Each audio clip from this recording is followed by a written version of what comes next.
Hello, listeners and watchers. Welcome to another episode of the SDR DiscoCall podcast. I'm your host, Neil Bouyan, and today we're joined by a very enthusiastic, colourful, bright SDR by the name of Chloe Ockrim. Chloe, how are you doing today, miss?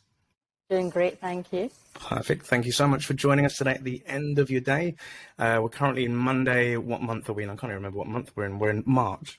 So thank you for joining us in 2021. So Chloe, for the listeners and the watchers out there, could you please introduce yourself? Like, who are you? Where are you working? And what do you do? Absolutely. So my name is Chloe Ockrim, and I work as a senior SDR at BrightTalk here in London. Essentially, BrightTalk is a content and demand marketing platform, and we've got a built-in audience of currently 11 million professionals and growing. What we're able to do is help marketeers inspire and acquire their ideal audience.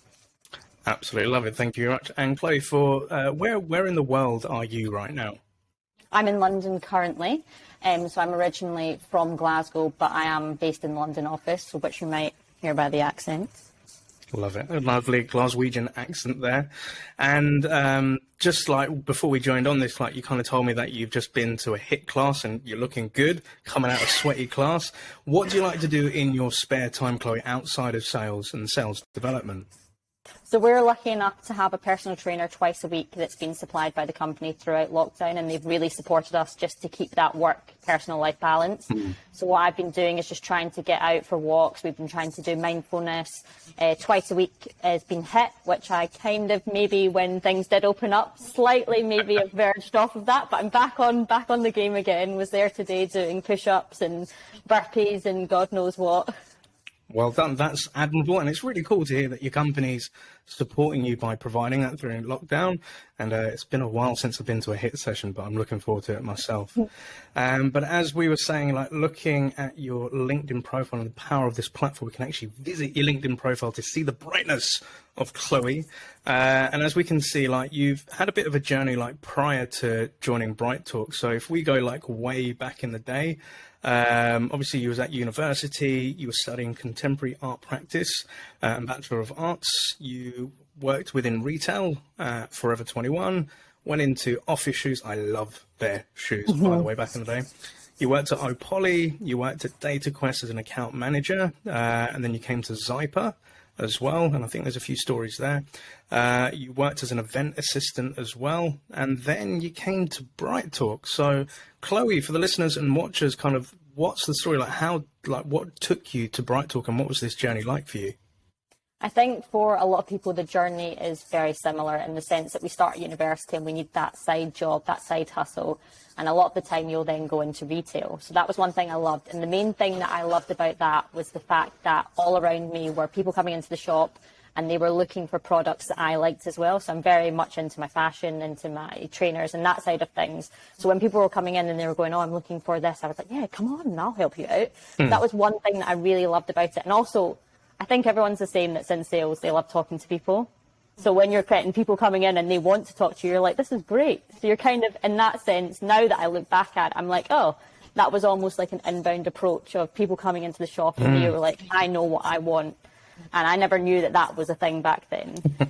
From there, I didn't really think of the same with everyone. I wasn't really told that sales was a thing when I was at school. I knew what it was. It was never like a job choice that you were like, oh, you're going to get into sales. You're this type of person. It was always like, you're going to become a doctor, a vet, that type of thing, or that route where it's maybe more of a, I guess, an obvious route of where you're going. You're going to university to study this.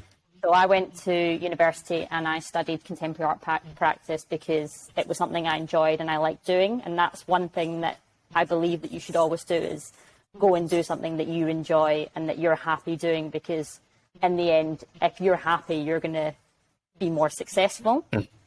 From there, I graduated, obviously had that retail experience behind me. And I was kind of like, okay, I'm in the real world now. I need a proper job. And I was confused. I didn't know what to go into. I didn't know what job I wanted. I didn't know whether to go down the artistic route. I didn't know where and what I was doing.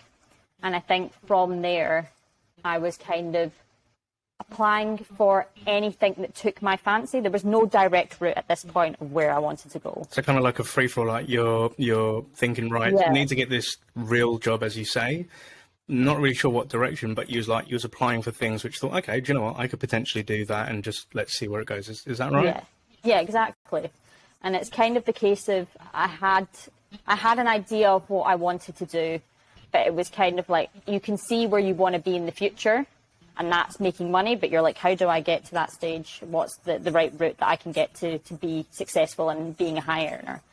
And I kind of went down a few different routes. So one of the routes that I went down was working with my creative degree at a fashion brand, which was Opoly, which I loved doing, working with the models, going on location shoots, even coming down to London. I remember being like, whoa, London is huge, this massive place. Yeah. And I come and live in it, and I'm like, hold on a minute, it's a lot smaller than I remember when I came to visit. Yeah.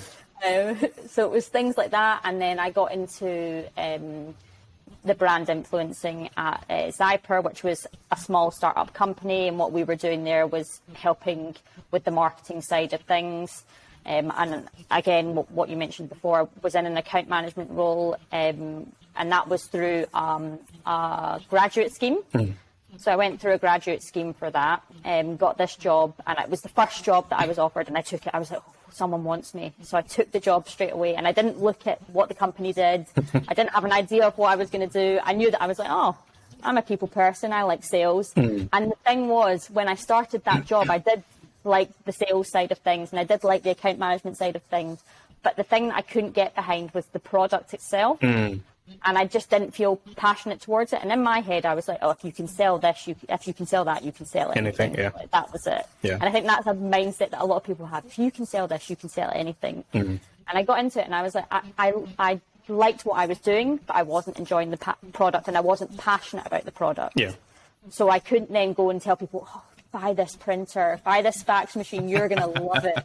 You're going to absolutely love this printer. The color quality is unreal. So it was one of those things, and I was sat there and I was thinking, I don't know why I'm not why I'm here, but I was like, maybe I've made a mistake. Maybe sales isn't for me. Maybe I need to go down another route. And at that point, I think I felt a little bit lost in what I was doing, because I just assumed that everything in sales would have been the same. Yeah. Like every route that I would then go down would be the same as that. So when I came away from there, I was kind of a bit lost in myself, and I was still in that path where I was like, I don't know where I'm going. Definitely. And I was doing the same, applying for jobs that I wasn't too sure about. I wasn't aware if it was going to be something that I was going to enjoy, but I was like, I need a job. I need to get something else. I need to have something else under my belt. Definitely. And like picking on that, like before moving on, like you said, quite a lot of interesting pieces there. So like, you come out of university, and like with university, like thinking, right, you're going to have like your part-time jobs to get you some retail experience. You're going to be customer facing, which is really good because it kind of exposes you to the world of people, right? And then you said, okay, I need to go get a real job. But you also said the point of like, when you're in school or university, you think like you're going to be a vet, a doctor, you're going to be a police officer, you're going to be all these sort of things. But nobody ever thinks about, yes, I'm going to be a salesperson, because that isn't really promoted within a curriculum from my understanding. And it is a profession, and it is a career choice a lot can take, because I think what we may think is, I'm going to go work for this company, but not so much the position within a company, because most companies you work for has a sales and commercial element to it, right? But I think like thinking about like with pandemic and like a lot of students where they're studying, their exams, etc., have been paused because of the pandemic and COVID, and they're going to be coming out this year or potentially next year thinking about, right, where am I going to go? So we do have some students that listen to this. What advice would you like? How would you explain what sales is to them? Yeah. And why would it be like a cool career to get into, do you think? One thing that I did learn from speaking to other sales professionals and people that are older than me that are in sales right now is a lot of people don't even have a degree that are in this position that I'm in. And that's one thing, that you don't need a degree to work in sales. If it's something that if you have those people skills, if you have those skills under your belt in day-to-day life, just doing whatever, then you're going to succeed in what you do, and you don't need the degree for that. So I think that's one thing that people need to understand is right now, and I've read it in quite a few articles recently, that people aren't choosing not to go to university or are in the middle of a degree and have decided now that they're doing online learning that maybe a degree isn't the be-all and end-all of what their future success looks like. And although I do have that behind me, I have an art degree, which isn't a degree in business, which isn't a degree in anything to do with sales itself, unless you're looking at the sales of art. But I don't think that's what anyone looks at when they get into an art degree.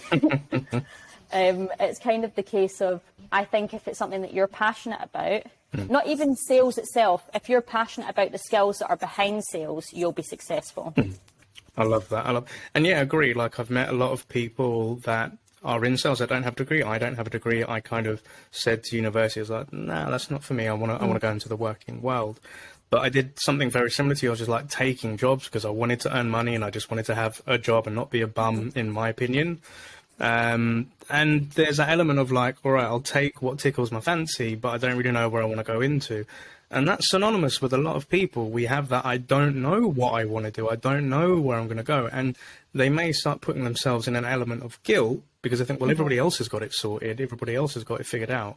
What advice would you give to those people who feel maybe a little bit lost and not knowing which direction to go in, Chloe?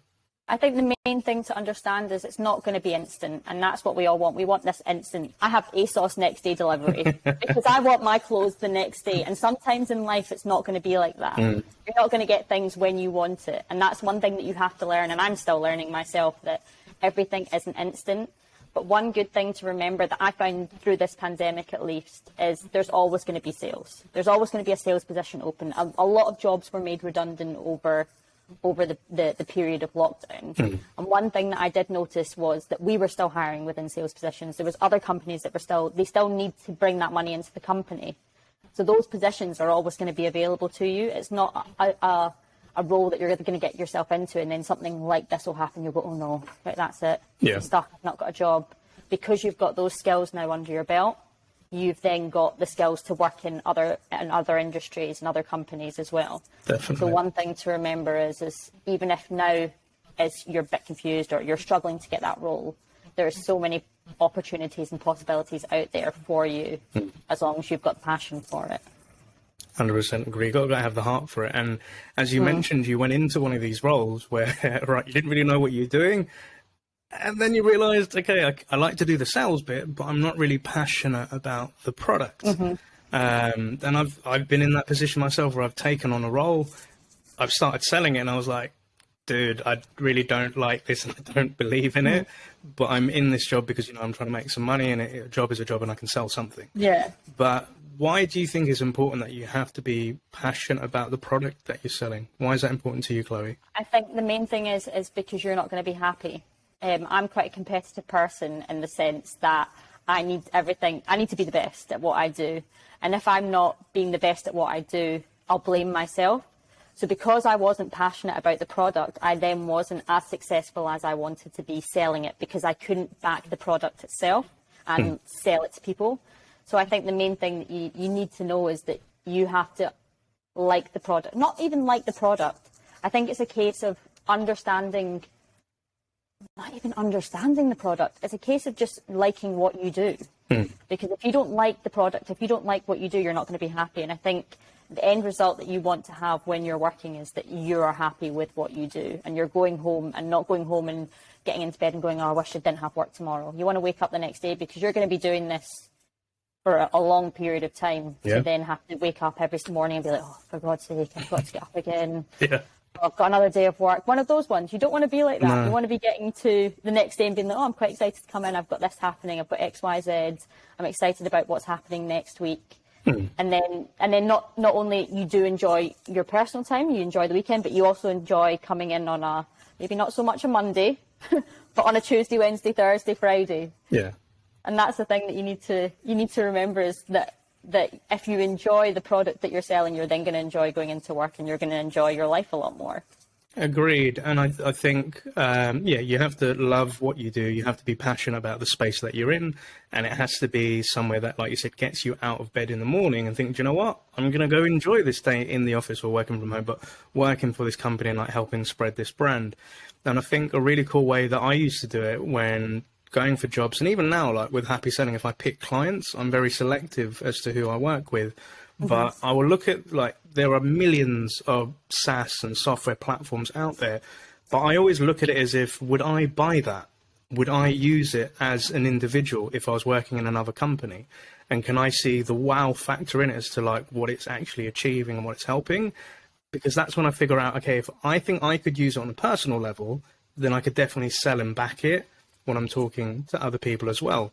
And to your point, the more passionate about you something, the more easy it is, and people buy from people. So if I'm a happy person and I'm really passionate about this product, not OTT, but, I really love it, then that will then feed through when I'm speaking to prospects as well.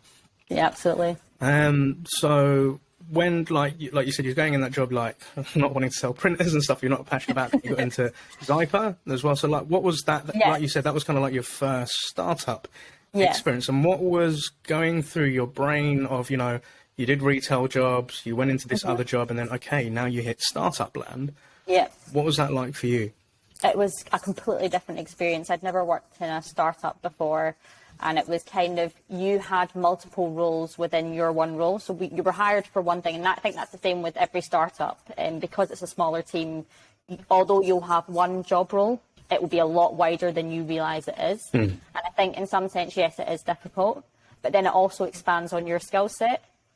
So I'd say it's like an experience that I guess, I'm not going to say everyone needs to go through it, but it's a great way of expanding those skill sets and trying out different things. So I'd never worked in, I guess, marketing before, and I was now working in the influencer marketing world and trying to, I guess, push products out there, learning as I go, learning like new ways of doing things. And it was one thing within that company as well that led me on to understanding a bit more about marketing itself. And it's not just, especially within the influencer marketing world, it's not just going on Instagram and posting a photo. It's a lot bigger than that. Yeah.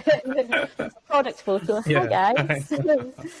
And it made me understand people a lot more as well. So it was exploring that different route. And I had a lot of more of a friendly connection because I had a product that people wanted.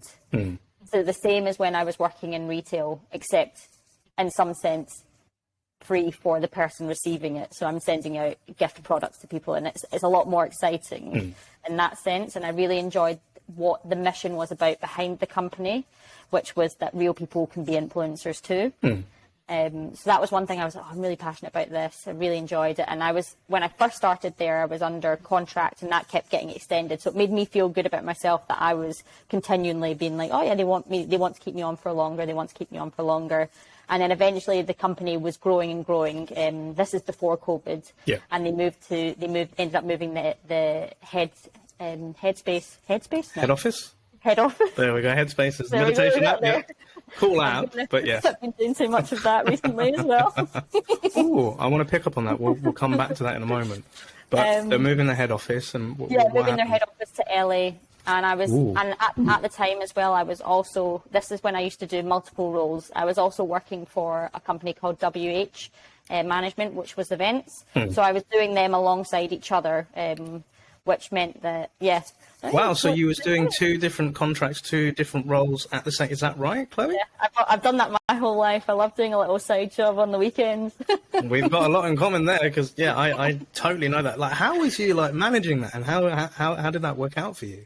There were 2 jobs that I enjoyed doing. So the WH Management, that was working events. So I was going to events like Henley Regatta, horse riding events. So when I was going there, I was enjoying what I was doing. So it was, although I was getting paid, I was still enjoying the same as now. Although I was getting paid for what I was doing, I'm working, I was enjoying it, and I had the people around me. And I think that's the main thing as well, is people around you. If your colleagues are people that you love and they feel like family, you're going to enjoy it anyway. So it was one of those ones where at the end of the day, we'd all go out for a drink and that side of things, and I loved it. So I was like, oh, this is fun. This isn't working. I don't know what's happening here. I love that. Like you said, like you're getting paid for it, which is obviously the outcome of like doing all your hard work. But I think a lot of the times when we're choosing jobs or careers, like, it's not to be motivated by money. Money is something we need to, like, pay the bills, you know, to do our shopping and to buy all those lovely brands that we want to wear. But at the same time, it's like you said, it's the culture, the people you're around, you're enjoying it. You don't feel like it's work, because when you're enjoying it, having fun, it doesn't seem like work, right? But like, so, okay, if we take a step back, like, you've gone to uni, you've gone through these jobs, then you come to Zypher, then you're doing events. Like, what were your friends thinking? Like, when they said, like, Chloe, what do you do? Like, what was your response to that? My friends loved it. So I was working on events, so when they were coming along to the events, I was there. So I was going, oh, hi, nice to see you. Yeah. And they're like, oh, I know this person that's on the gate, this sort of thing. And then you've got the influencer marketing side of things. So I was pushing friends that I knew fitted profiles forward for these types of influencer marketing job openings, I guess, not jobs so much, but openings that they fitted the fit. And I would put them forward anyway, even if I was to come across them, and they weren't my friends. So they were loving me because they were working for brands such, obviously not a brand anymore, still a brand, Topshop, one of them, Calvin Klein, we had Kellogg. So all those types of things, I was finding people that fit into what the brand wanted and putting them forward. And in some cases, that would have been people I knew. They loved me for it. They were like, this is great. I need to get... Someone be friends with Chloe. So Chloe is the connected lady. All right, I love that. And like off the back of it, and like when you see, right, especially in the world of sales, like LinkedIn and companies and platforms trying to push themselves through social media, do you ever look at it and think like, yeah, you're doing it wrong, or you could be doing it a different way, or like the way they position? Like, what's your thoughts on that? No, I don't. So I'll look at people and what they're doing, and sometimes you might think, and that's always going to be the case, is what you see other people doing you might not agree with. And I guess you just need to trial and error, because I make the same mistakes. I didn't know how to push myself off on social media. When I do LinkedIn, I look at other people and I'm like, well, that's interesting, I should try that. And I try it out and other people will say, oh, I don't like that. And then other people will be like, oh, I love that. And it's the same with my messaging on a day-to-day when I'm emailing prospects, and I'll send one message to someone and they're like, oh, you're the funniest person I've ever met, and someone will go, please stop messaging me, you're annoying me, you're filling my inbox with spam. And I'm like, oh, hold on a minute, Barbara loved it. What's going on here? And I think it's just that case of like, there's some things you'll look at online that other people have posted and you won't agree with it, and that's fine. And I think that that's an opinion that everyone's entitled to. But then other times you'll look at other things and you'll go, that's unreal. I can't believe, how did someone think of that? How is someone that creative that they were to push that out? I agree. I think there's elements of that. So again, when we're prospecting, we may talk to somebody who's completely happy and receptive to what we're saying in our messaging or in our posts, and somebody might like, I don't like that, and they'll completely, you know, shoot you down for it. I think it's just the old adage, you can't please everyone. Yeah. But as long as you're pleasing what you're doing and you're trying to, you know, put out value 100%. And like we look at other people that are influencers in the world of sales, how they do their posts. Like with me, I want to be a sales trainer. I want to engage with SDRs. So I'm looking at how other people are doing it, but I'm also looking for the stuff they're not doing. So I always try to find, like, if it's in email. So like when I was an SDR, I'd see my team's emails and templates and think, what's missing? And I can add in my own personal flair. If I do a LinkedIn post, what do I see everybody doing? Like one thing I used to do is put 100 emojis in all of my posts. Yeah. And one day somebody said to me, that post looks like a recruiter post. And I was like, I never thought of that. And then I went onto LinkedIn and I just started looking at a few recruiters and I was like, damn, they put a hell of a ton of like emojis in there. And like in messages, I used to end them in certain ways and I'd get feedback. And it's always good to get feedback, but I think at the same time being confident in doing it your way, and like you said, by trial and error. Right? 100%. So after living an entrepreneurial life, working 2 contracts, influencing, and like being at like great events with your mate, like how did you come across Bright Talk, and what's the story there, Chloe? So as I mentioned previously, I'd gone through a agency which was Pareto Law, so they look for graduates and they find them jobs within sales. And I'd reached back out to them and said that I was I decided that sales was what I wanted to do. I was looking at the account manager that worked within the company at Zyper, and I was like, I want to be doing what she's doing. I love like what she's doing, and I want to be back into that again. I want to be back into the sales side of things. I want to be earning commission, and that was something that I wasn't earning, and I was like, I kind of missed that. Kind of wouldn't mind a little bit of commission in my pocket again at the end of the month. And I was like, maybe I should try it again. But this time when I spoke to them, I said, I told them what I wanted rather than they told me what I wanted. So I said to them, what I want is within marketing. I want something that's to do with that. I want something that's going to play on that side of things, maybe a little bit more creative. I don't know what I want. I just know I want something that's maybe a bit more creative within sales. And I think it did take a while to find the perfect company, because I was being sent companies and I was denying them. And then the Bright Talk one came through and I was like, oh, this is what I want. Like, I want this one. And you know, when you just see something, you're like, oh, I really like it. I really want this one. But then you're thinking, you've got that thing at the back of your head going, don't get your hopes up yet, because you're not through to any interview stage yet. You just kind of need to just calm down, because you can get all excited and then you go, oh. And I think that's the case a lot of the time. You'll be like, oh, it's a perfect job. Like, this is my job. I've got it. And then it comes to the interview and there's someone maybe not even better than you. There's just someone that has had preference over you because of whatever reason it is. And then you're sat there like, oh, I thought I had it. I thought this was it. So I was trying my best to not get my hopes up, and went through to the interview process. And on that first, it was all through the phone. So even before COVID, it was all over the phone. And the first call that I had, I was like, oh, this is like, I like this, really like it. And I remember telling my parents, I was like, I really, really like it. I want to get through. And it was quite a long interview process. So there was quite a lot of things that I needed to do before I actually got invited into the office itself. So I had to do a cold call. I had to do a prospecting email. I had to speak to senior members of the team, management, that side of things, HR, to see that I was that fit. And then when I came into the office again, it was the same. I think I had maybe 3 different meetings, all spaced out in that one day. And I remember going in like fully suited and booted and going, hi, sat down in the reception with my legs crossed and my arms clasped, ready to go up. Oh, you want me now? Great. I love it. So what was really interesting there was, like you said, you went to like Pareto Law, know them quite well. Then you said, rather than then telling Chloe, this is what you should be doing, or have you thought about this, is like, this is what I want. Yep. And this is what I'm looking for. And as you said, like you said at the beginning of the podcast, it's about that patience, and it's not going to be instantaneous. Yeah. But then you found this position that you were quite excited about, and you had to kind of get prepped for it. You're telling your parents, like, this is the one that I want. Don't get too excited, calm down, please. But I don't know, like, with the whole thing of, like, don't get too excited, I think there's that whole thing of, like, we don't want to get our hopes up in the event that it doesn't work out. But I don't know, like, I'm always, like, if I want something and I'm intent on it, I'm going to get hyped and I'm going to get excited about it, because it's going to happen. And it's kind of like an affirmation that I say to us, like, this will be mine, you know? But like you said, like, you went through, like, a rigorous process. Thankfully, you was accepted, so well done, and hats on that. And obviously, like, we spoke towards the back end of last year, like, coming towards, like, our second lockdown we was about to go into as well. And the world slightly changed. So from when you started at Bright Talk, when was it? November 2019 to now, what are the main things that you've seen change? And like, what is your world like now as a senior SDR at Bright Talk? I can say it's changed a lot, because the world of sales is fast paced. You're in an office and you've got everyone around you. I remember making calls. I had people on each side, people across from me, and I remember having them.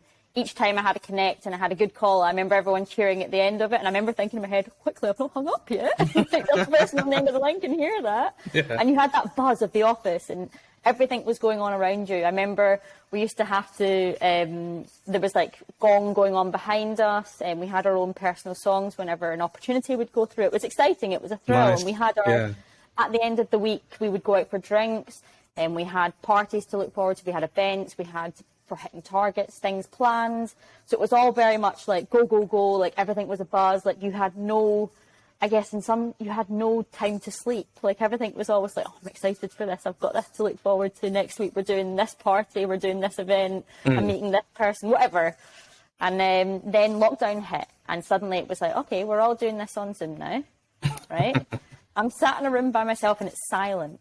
And in some sense, I've almost got used to that silence. And I'm now back in the office again, 3 times a week. And when I'm in the office, I'll now separate myself from everyone if I want to go make a call, like calls, and I'll be by myself because I now can't, because I've got so used to that year of not doing anything. I'm like, when I make a call, I'm like, oh, I need the silence. Like, I need to concentrate on this. And I don't know if I could go back to having people on all corners of me, like on the phone at the same time, which not scares me a little bit, but kind of in some sense, I'm like, will it ever be like that again? Or is it a good thing that I've now got need this silence and it's better for the other person on the other side of the phone? And we've had quite a lot of we've had a couple of new SDRs that have started during lockdown, and to see how they've had to adapt, not even adapt, they've come into it, how it is. Yeah. So they've not even had to adapt to any change. They've just come in and this is what they now know as the normal. And you're trying to, a lot of the time in the office, you'll reminisce about, oh, do you remember the Christmas party? The old days, how we used to work back in the day. Yeah, no, definitely. And you'd come back in the next day and everyone would be, who's going to be the earliest in and who's going to be the latest in of that like bet. And everyone sat there waiting for the last person to come in and go, someone's in trouble. No, do you know what? That's a really good point. I didn't even think about that. The whole of, like, all right, so when I was an SDR manager as a coach, every time I onboarded new SDRs, the thing that I always begged the hell out of them to do, because I know nerves can hit when you're doing your first calls in front of a group, you're scared that people are going to make fun of you and, you know, you're the newbie and all of that. But I used to like try to press into their heads that like, look, by doing it in a group scenario, everybody's going to be able to hear off each other and learn best practices. And if something doesn't go right, then somebody can back you up. And if something goes good, to your point, like you have the gong in the background, your own personal music, you have that celebration. But you're right.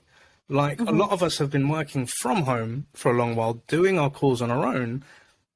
And you're now saying in order for you to be able to concentrate, you actually have to exit yourself from a group of people. Yep.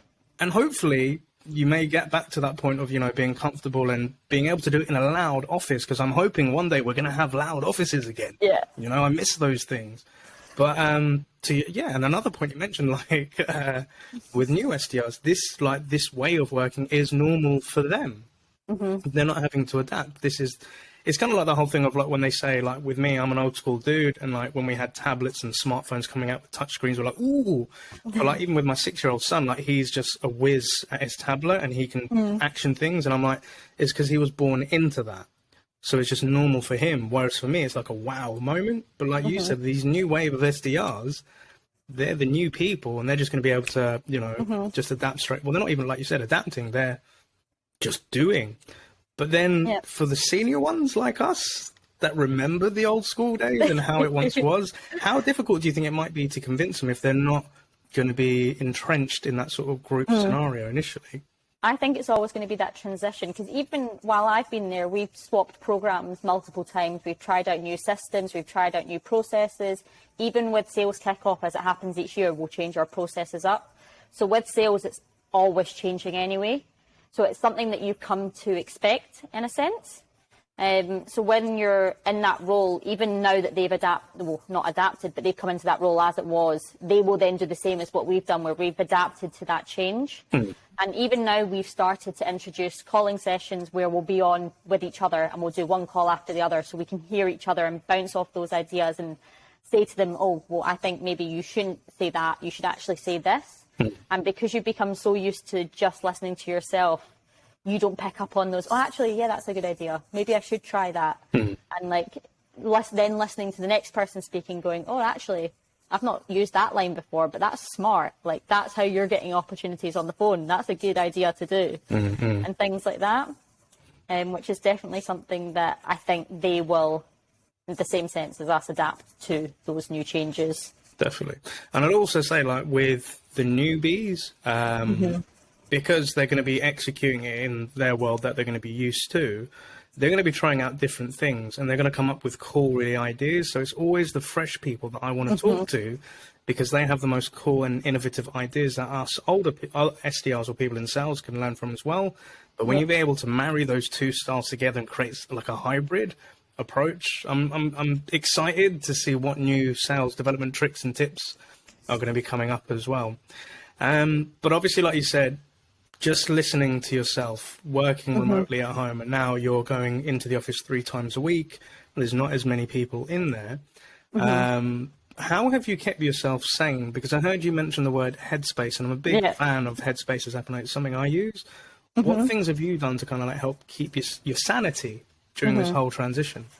I had points where I was really struggling during lockdown, as everyone was, when it came into January. And it's the same every year, even without lockdown. January is just not the best month for anyone. And I think it was made even worse with the fact that we were all still at home. We were still in the position. There was not no hope, but in the sense that we didn't have any guide of when everything was opening up again.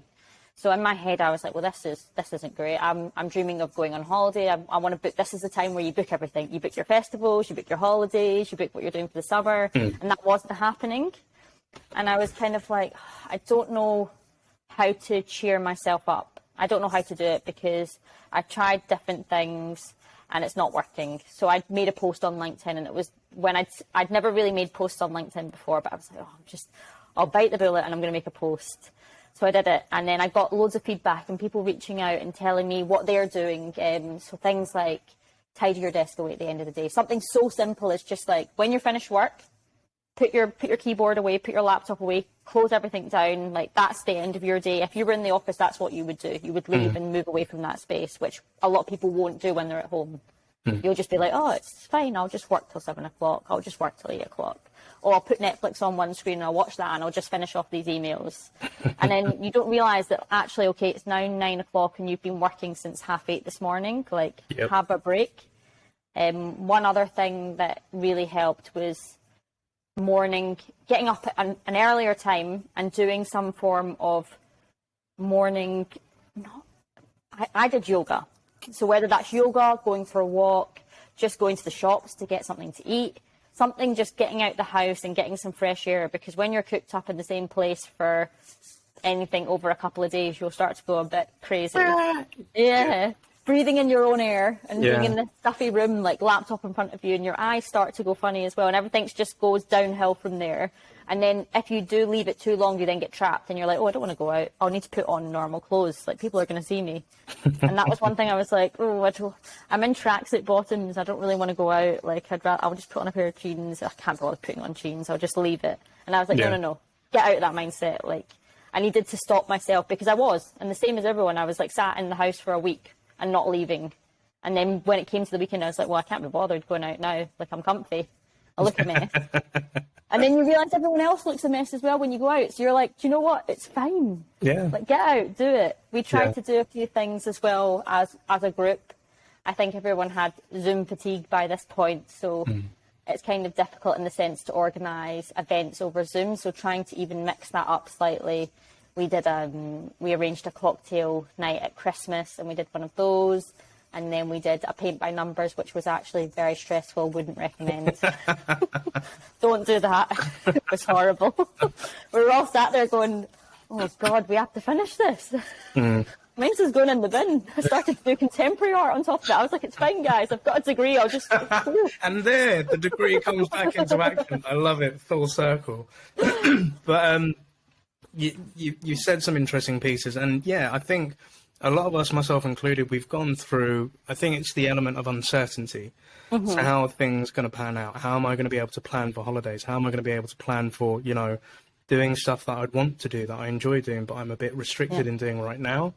And listening to Headspace this morning, because I made it as a routine to listen to it on my walk and get the hell out of my apartment, was where they're saying, like, just having simple routines each day. So if it's eating the same breakfast, or if it's listening to the same radio station, or going on that same walk, or like you said, clearing your desk at the end of the day, by creating those routines, those are things that we crave, and that's what helps give us a bit of structure to the day. So to your point, I've sat many times where I would start work at 7 a.m. and it gets 11:30 p.m. I'm like, dude, I haven't had lunch, dinner. Did I have food? I don't know.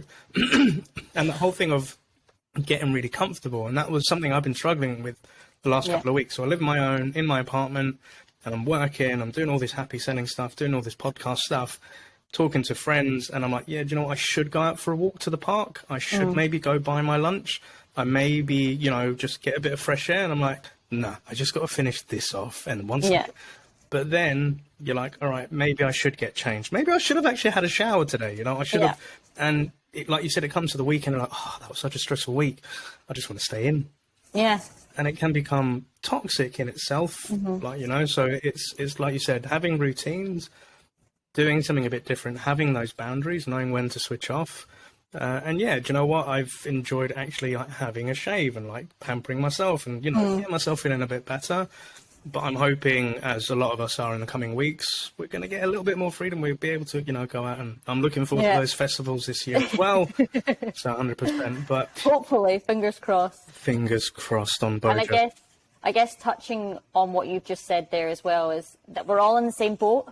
And that's one thing that really helps my mindset, is knowing that I'm not the only one going through this. We're all going through it. So it's kind of like we're all in this together, and we've all got these different ideas of what's helping us. And some things that I might do might not help you. And the same for you. Some things that you might do, I might be like, oh, well, I'm not doing that. That sounds terrible. But it's like we're all in the same boat, and we're all, I guess, not sad together, but we're all a bit like down together. And we're like, as long as we're trying our best, and it's hard to say, stay positive, do this, do that. Like, it's hard because when you're in that mindset and you're down at that moment in time, it's hard to go, oh, I'm not going out. Like, I'm not doing it. I don't want to do it. And it's just kind of like getting over that level and being like, okay, I need to do this for myself, because otherwise I'm going to end up spiraling even further. Been there many a times. I've gone to those dark depths, so I totally know. And I think you're really right. The whole thing about we're in the same boat. Like, some people say, we're not in the same boat, we're just in the same city, blah, blah, blah, blah. But whatever. Like, I think I was really shocked the other week before I went on my little staycation at home. I reached out to my mentor because I was struggling a little bit. And David, if you're listening in, again, salute to you. But I reached out to him because he's somebody that's like full of energy, the smartest guy that I know. And like, he's guided me through my SDR career to like, where I am now with HappySelling. And I was like, David, I just can't be bothered. I'm really not enjoying stuff at the moment. I'm feeling a bit exhausted. And he then replied, he's like, exactly the same. And I was like, huh? Like, you're like a sales god. Like, how are you down? Like, what's going on? He said, you know what? I'm exhausted. I'm not really enjoying my workouts. I'm overeating. I'm having too much drink in the week, and it's kind of affecting with my head. And I was like, that in itself made me feel better about myself, to your point. Yeah. I'm not the only one, because when we're stuck indoors, we just think the world is against us and everything's going bad for us. So this is another reason why I love doing the SDR DiscoCall podcast, because I get to meet other people and talk to other people that, we're going through similar things. So I think for the listeners as well, there's a hell of a lot of value that you've shared today, and hopefully it will give some inspiration for those maybe that are struggling a little bit. But to kind of wrap things up, what do you think would be your 3 bits of information that you would give to a younger Chloe who's just embarked on this sales development journey? What would you say to them? I think one thing would be to learn from those failures. So there's going to be points where you're not going to be happy. There's going to be points where you'll be in a job and you'll think, oh, this is it, and it's not it. And you'll not be in the position that you want to be in. And sometimes you just need to look at that and be like, yes, like, that's fine. I'm going to learn from this. I've made that mistake. Or not even making a mistake. It could be something that you've done that is correct, but it just didn't work out. And learning from that failure is massive, because if you can look back at that and go, actually, turn that into a positive, it will completely change your mindset. I love that. One other thing that I would say is definitely to be persistent.